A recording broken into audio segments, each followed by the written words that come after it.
Sveiki visi įsijungę šį kanalą, esu Dalius Rakutis, žurnalistas, youtuberis, 3 vaikų tėtis, mylinčio žmonos vyras, na ir žvejys, reikia pripažinti, kad žvejoju 40 metų ir dar dirbu toj srity.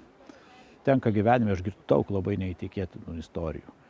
Kaip tikėjimas Dievas pakeičia žmonių gyvenimą, kaip jis juos pagauna ir suprantu, kad jisai žvejoja rimčiau negu aš.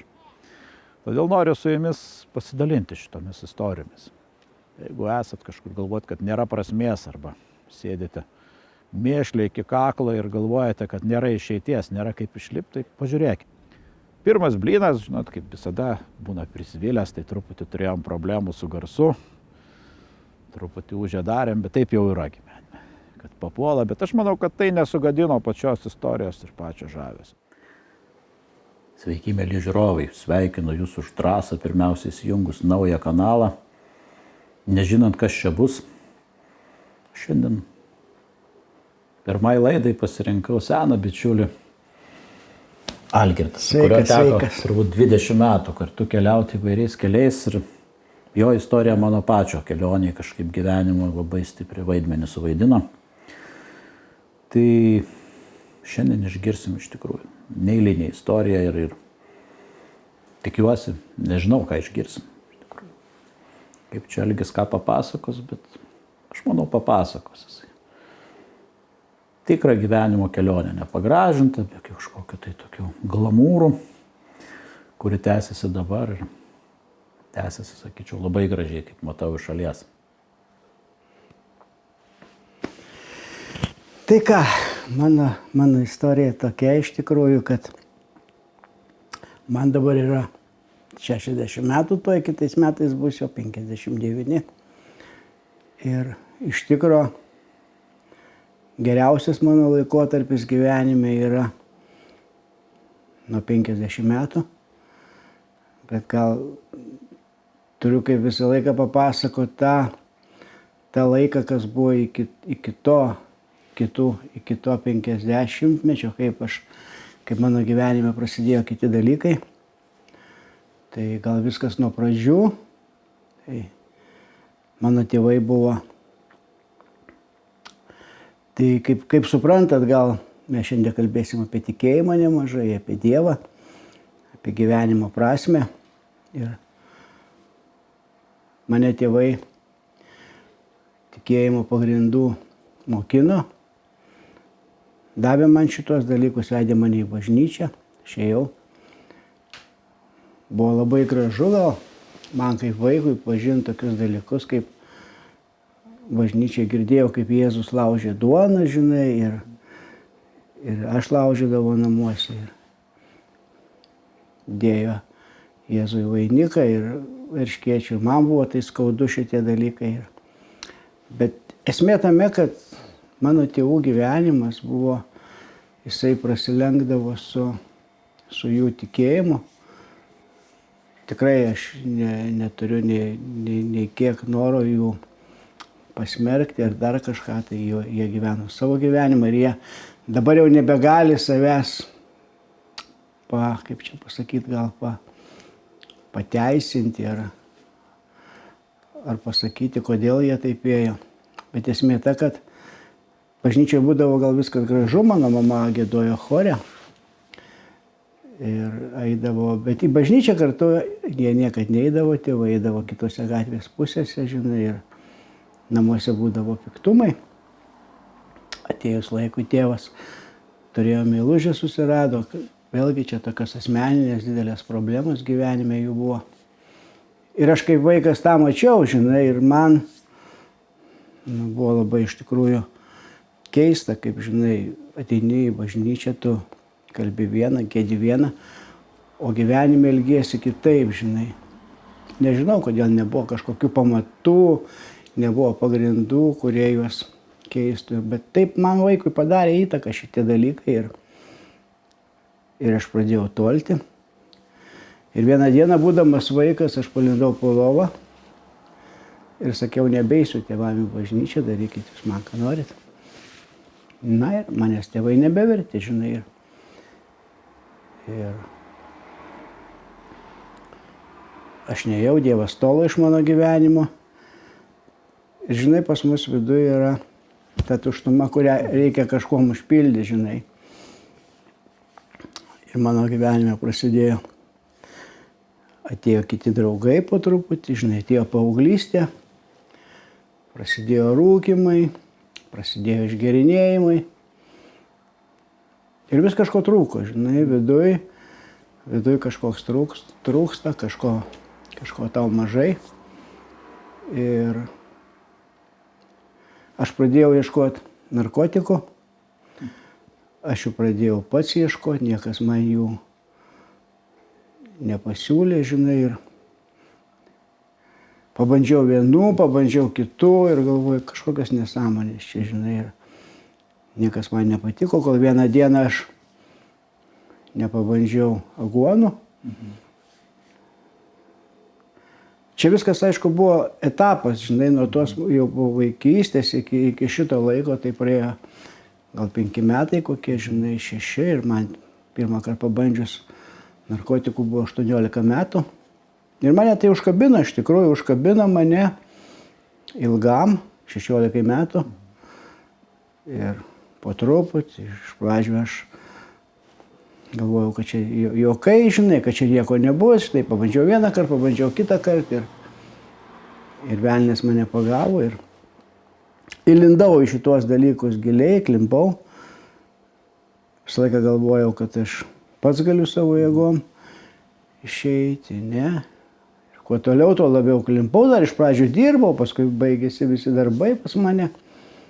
Ir prasidėjo vadinamos lomkės, abstinencijos, žinai, ir pinigų nėra.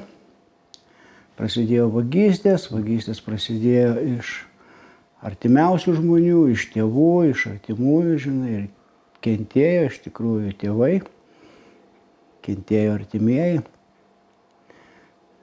Ir aš pats mačiau, kad tai neveda niekur prie gero, kad tai yra labai didelis blogis, bet aš nieko nebegalėjau padaryti.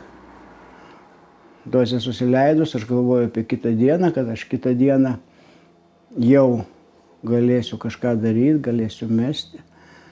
Kitą dieną atėjus, aš vėl pradedu ieškoti ir vėl einu to pačiu keliu. Ir taip, kaip sakau, 16 metų.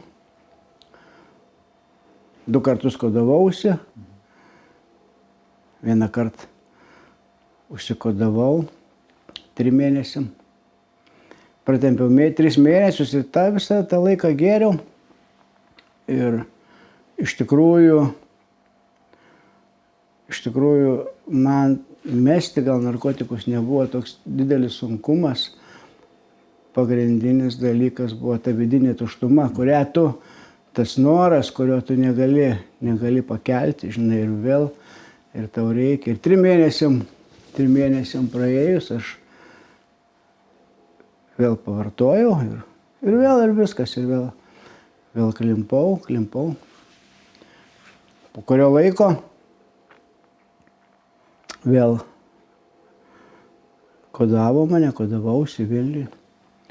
Iš tikrųjų, aš pats gal net taip ir nelabai norėjau koduoti, žinai, mano artimieji labai, jiem to, nes jie labai stipriai kentėjo visi ir jų ypatingai prašomas, aš ėjau koduotis ir metus laiko pratempiau ir visą laiką laukiau tos dienos, kada pasibaigs tie metai.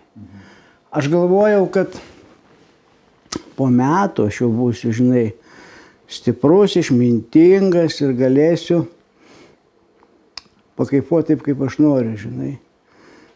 Ir lygiai metam praėjus, aš vėl susileidau dozę. Vėl dugnas, vėl ėjimas iki to pačio dugno ir viskas, ir tu nebeturi ką daryti, žinai. Ir tai buvo jau daug metų atgal, iš tikrųjų gal 20 virš, 30 turbūt metų jau atgal. Ir tada atsimenu, atsirado Kaune tokia vadinama metadono programa. Tai yra, metadonas tai yra sintetinis narkotikas, kurį duoda gydytojai, kad tu galėtum ištverti abstinenciją ir tau nereiktų ieškoti tų tikrųjų. Ir aš ėjau tą programą metadono, man jinai nepadėjo, iš tikrųjų aš dar daugiau klimpau, vartojau visokius vaistus ir kol priėjau išvis priėjau liepto galą, žinai. Ir buvo toks labai laikas ir sunkus, ir toksai. Aš galvoju, kad Dievas mane ruošia jau naujiem keliam. Aš atsimenu, vieną kartą ėjau Panemunę, aš gyvenu prie Nemuno, žinai. Išėjau pasivaikščioti ir taip, buvo tikrai labai sunku, žinai. Ir atėjau į Vytauto bažnyčią, žinai, užėjau į Vytauto bažnyčią. Ir ten buvo pamaldos. Kažkas buvo atvažiavę, kažkokie žmonės, žinai, ir supranti, ir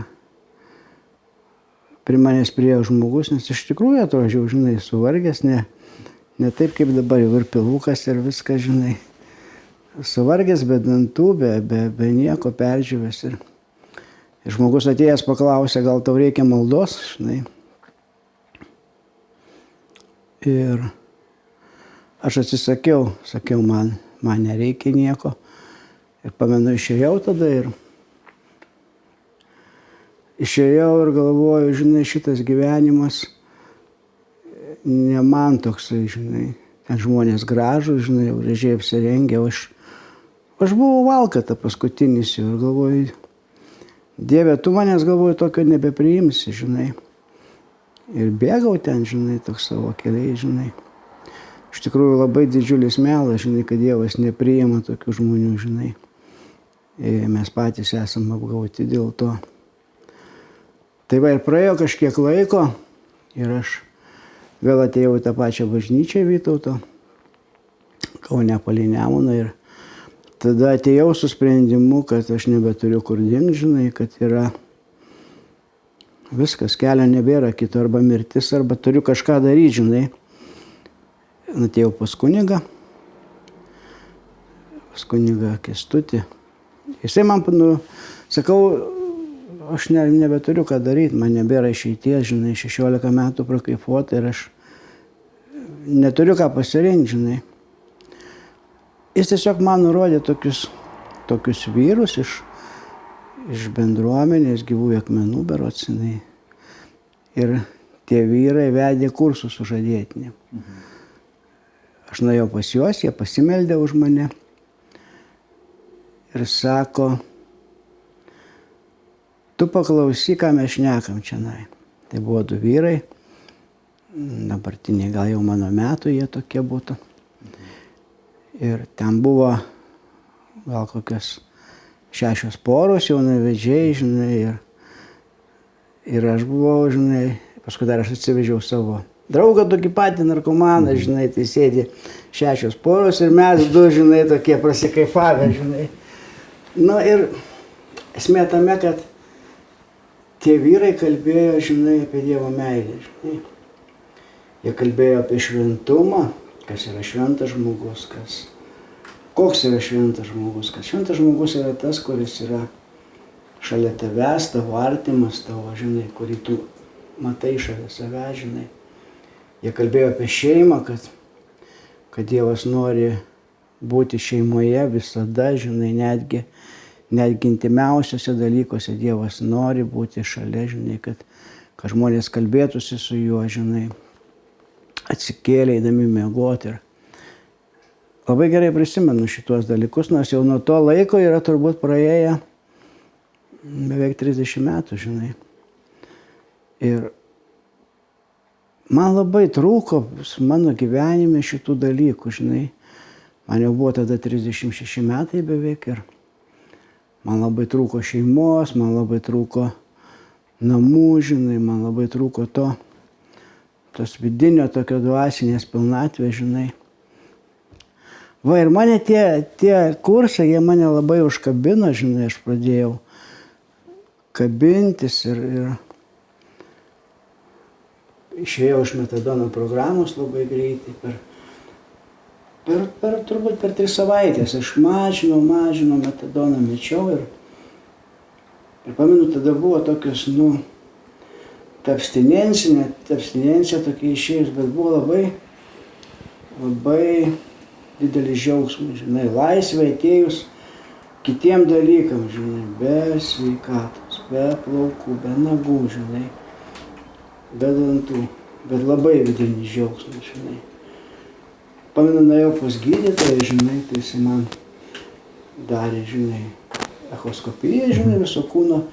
Ir po kurio laiko jisai sakė, sako, aš galvoju, kad tu neišgyvensi, nes organizmas buvo suvarytas, kepenys suėstos visai. Sakau, praėjo 30 metų ir gyvenu ir nesiruošiu dar nei mirti, nei dar kažką, žinai. Tai va kiek tas pasikeitimas, žinai. Va ir tie vyrai, man ir mano tam draugui, žinai, bičiuliai, žinai, kur mes kartu kaipavom kažkada, jie mums suorganizavo kelionę į Medžiugorję, žinai. Medžiugorė tai yra vadinamos Marijos apsireiškimo vietos, žinai. Ir mes išvažiavom, žinai, ir važiuojam, ir ten, žinai, moteris lipa į kalną, žinai, kalba rožinį, žinai. O man supranti, čia mano gal vaikystės trauma tokia, žinai. Mano mama vesdavosi mane į bažnyčią, spalio mėnesį berods būdavo, ten reikdavo kiekvieną dieną kalbėti rožinį, žinai. Ir man tai buvo trauma, žinai, šitie dalykai. Ir vėl jos tos moteris, žinai, lipa ir ten meldžiasi, žinai. Man buvo labai, aš maištavau viduje, lipu į kalnus, tos kokias čia nesąmonės aš darau, žinai. Ir maištas buvo, ką aš čia veikiu iš viso, žinai.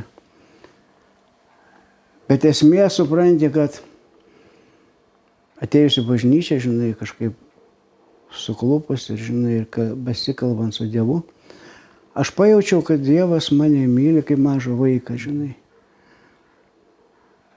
Begalinė meilė jo ir kad man yra viskas atleista. Ką aš bedaryčiau, kur aš beeičiau, žinai, jis mane visur lydi ir man yra viskas atleista, žinai. Šitie dalykai rašomi Biblijoje yra visą tai, žinai, man. Bet aš galvoju, aš nežinojau šitų dalykų, šitų pamatų, bet galvoju, Dievas žinodamas mano kelią, jis man taip davė avansų, tą pirmą tokį apsireiškimą, prisilietimą prie jo, žinai, ir labai geras jausmas ir geras potyris.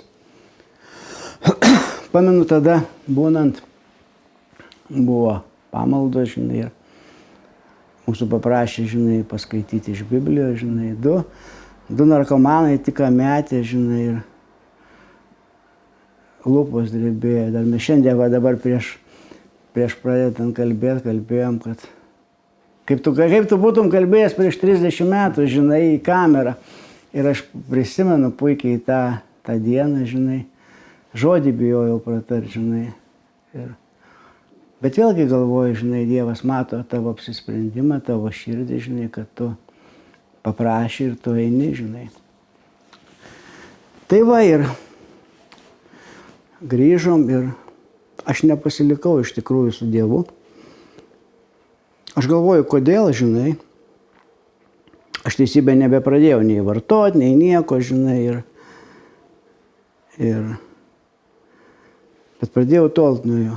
Pradėjau gyventi kaip visi žmonės gyvena, žinai, išgerinėti ir, žinai, aš begalį dalykų dariau, kurie man dabar kaip krikščioniui yra nepriimtini, žinai, kad ir tie patys keiksmai, žinai, kažkokie, tai, žinai, ir vagystės visokios, žinai, ten, tarkim, aš jau dirbau parduotuvėje žvejų, žinai, ir man atnešdavo, žinai, kažkas tai vogtus daiktus, aš juos nupirkdavau be problemų, žinai, ir gyvenau kaip visi žmonės, žinai.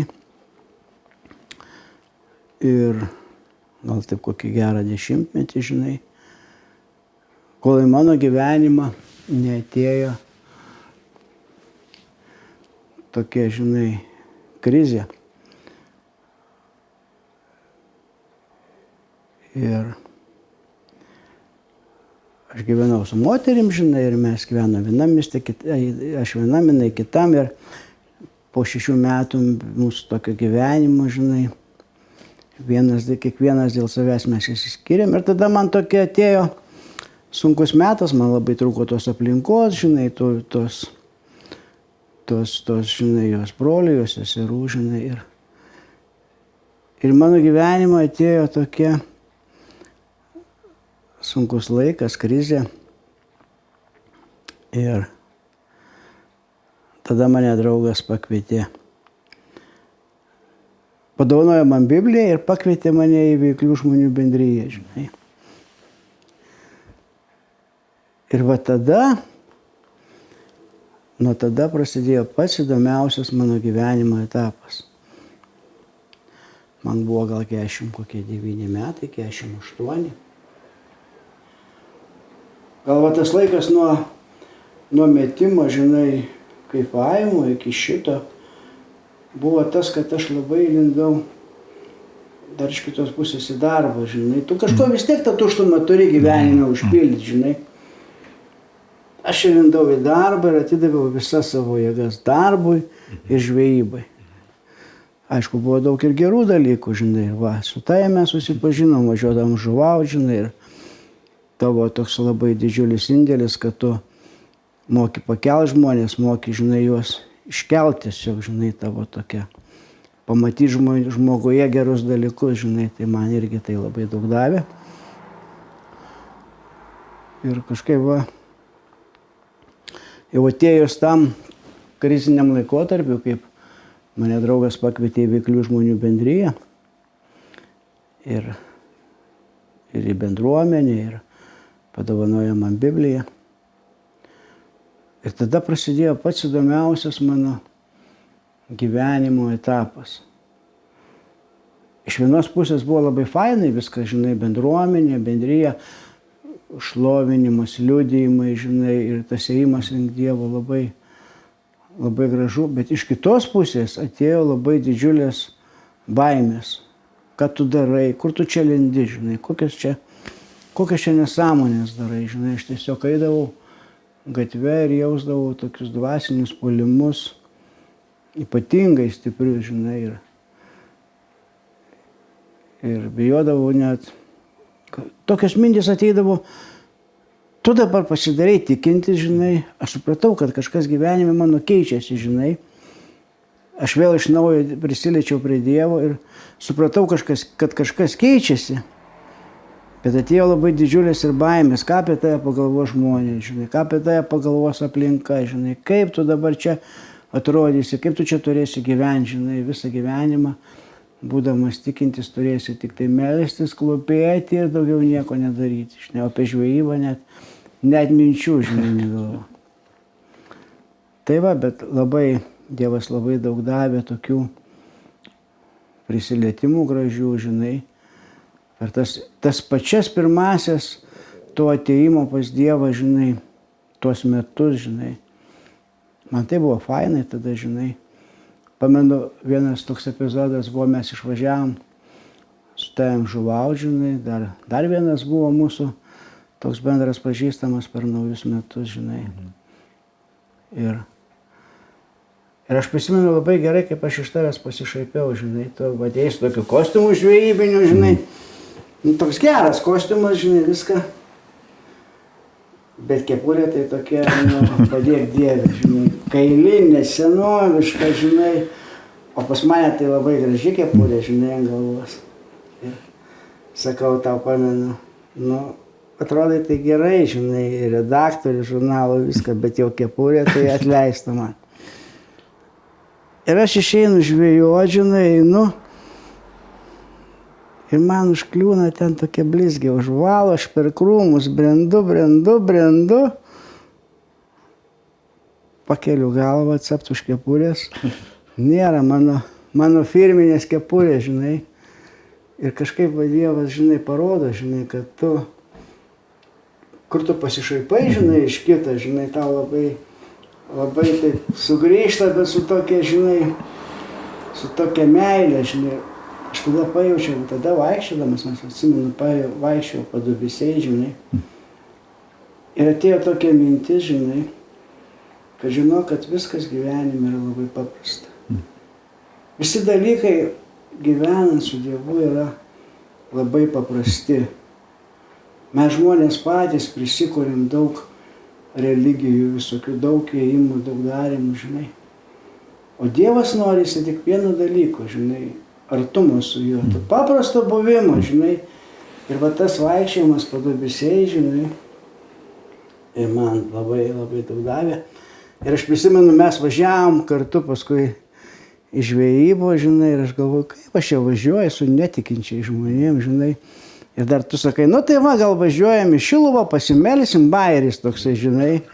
Nu va, galvoju, su kuo aš čia susidėjau dabar tokie, žinai, visai, žinai. Ir kaip mes vienas kito to nepažinojom, kaip krikščionys, žinai, ir man taip įdomu paskui prisiminti, žinai, kaip mes kartais susidarom savo kiautose, žinai, ir net artimas žmogus nežino, kuo tu gyveni, žinai. Tai va, toksai mano kelias, žinai, ir Dievas mane labai valė per tą laiką, žinai. Aš kaip grįžau pas Dievą, žinai, per bendriją, man buvo 49 metai ir aš buvau labai visą gyvenimą buvęs vienas, niekada neturėjęs, žinai, nei žmonos, nei šeimos, gyvenau vienas, pas mane buvo kiekviena detalė, žinai, padėta taip, kaip turi būti. Puodukas taip, o ne taip jau, žinai, viskas čiki, žinai. Ir labai daug Dievui prisakiau tai, ko man reikia tik atėjęs. Man reikia to, man reikia to. Dieve, dabar tu būsi mano, žinai, džinas, būsi mano tarnas, aš tau, žinai, prisakysiu visokių, žinai, norų. Ir vienas iš norų buvo, žinai, Dieve, tu matai, man reikia žmonos, žinai. Tu matai, man reikia žmonos, man reikia. Kodėl man jos reikia? Man jos reikia todėl, kad čia buvo pilna indų krūva neplautų, žinai. Vonioje buvo rūbai neplauti, žinai. Valgyti nieko neturėjau. Aš skundžiausi Dievui, kad aš einu valgyti, pirkti koldūnų, žinai. Man buvo tai labai sunku, nes man niekas nepadaro, žinai. Tai va, ir po to karto gal praėjo kažkiek laiko. Ir aš vieną kartą žvejoju, žinai. Ir vėl tos pačios mintys, žinai, apie žmoną, apie šeimą, žinai. Ir ateina man tokia mintis, žinai, kad tu viską gausi, ko tu prašai, bet ką tu padarysi dėl manęs, kaip dėl Dievo, žinai. Ir ką tu padarysi dėl tos moters, kurią aš tau duosiu. Tai nebuvo įsakymas, kad aš turiu kažką daryti, žinai. Ne, bet tai buvo tiesiog paklausimas, žinai. Paprastas paklausimas, kad aš suprasčiau, kaip aš turiu gyventi, kad žmona reikalinga ne dėl to, kad man indus plautų ir kojines plautų, bet aš jai turiu būti reikalingas. Tai yra krikščioniško gyvenimo esmė, žinai, pamatai, kad tu turi dėl kito žmogaus gyventi. Ir lygiai taip pat yra su Dievu, žinai, Dievas tau turi būti reikalingas ne dėl to, kad jis vykdytų tavo norų, žinai, bet Dievas reikalingas dėl to, kad tu turėtum santykį su juo, kad tu turėtum bendrystę, kad tu eitum su juo į ryšį. Va. Ir labai greitai, neužilgo po to pamąstymų, žinai, aš susipažinau su savo žmona ir po kelių mėnesių mes susitokėm. Buvo labai daug kalbų, žinai, man sakė, tu negalėsi gyventi, žinai, tu 50 metų pragyvenęs vienas, tau neįmanoma, sako, žinai, gyventi šeimoje su moterim. Bet nuo to laiko jau praėjo 10 metų, mes šiemet atšventėm 10-metį santuokos ir puikiai sutarėm, puikiai gyvenam. Ir ką galiu pasakyti, kai tu gyveni su Dievu, Jisai praveda tave per tuos pačius sunkumus, per išbandymus, per kuriuos mes einam kiekvienas. Tik jisai pradeda, tik tai aš kartu su juo einu. Tai yra didžiulis skirtumas, kur tu eini vienas, kur tu pats darai ir kur tu eini su kažkuo, tai žinai. Ir visą gyvenimą buvau toksai, žinai, savanaudis.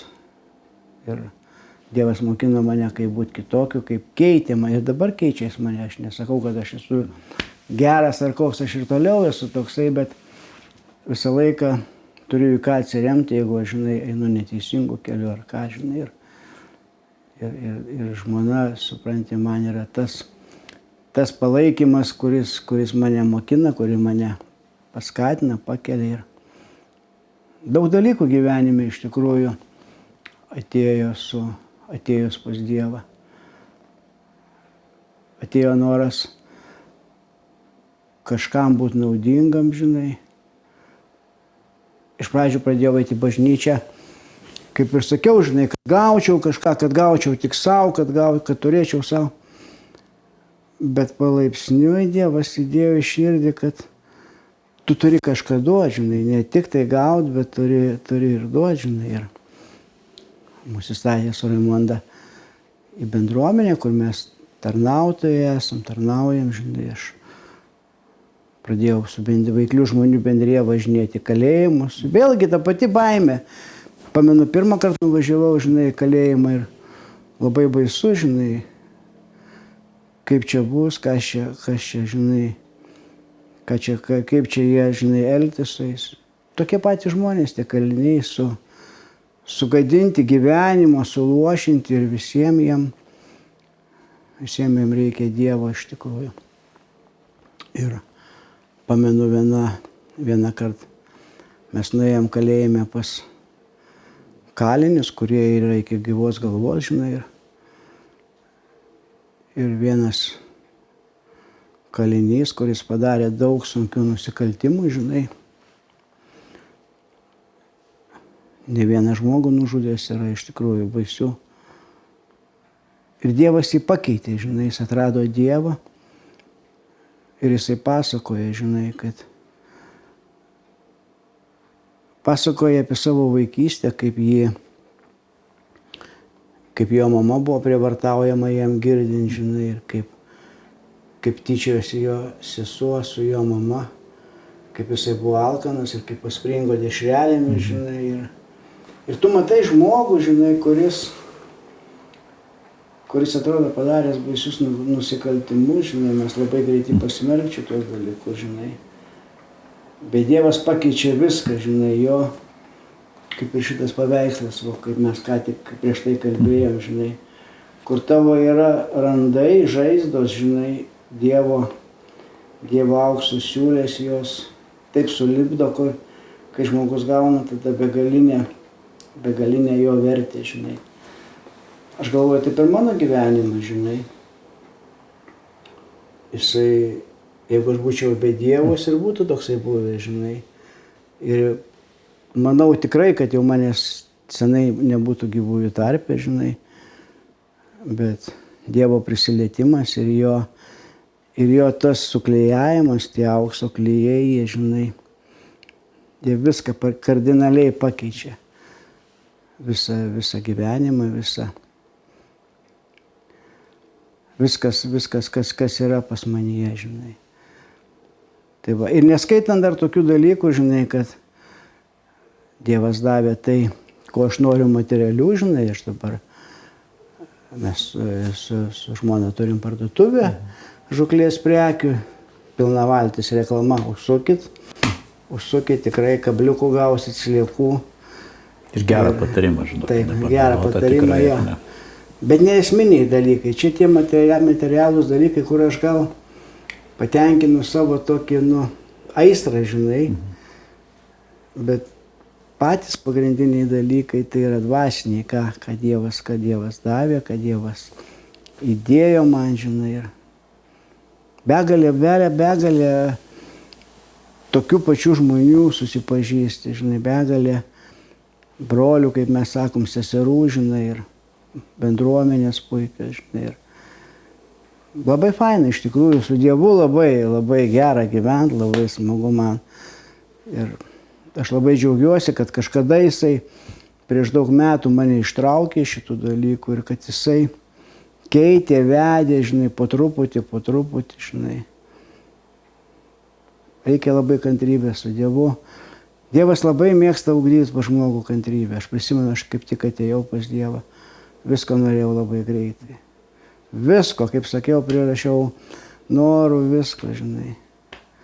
Geri dalykai ateina po truputį, kantriai siekiant jų. Tai va, toks mano liudijimas. Dėkui.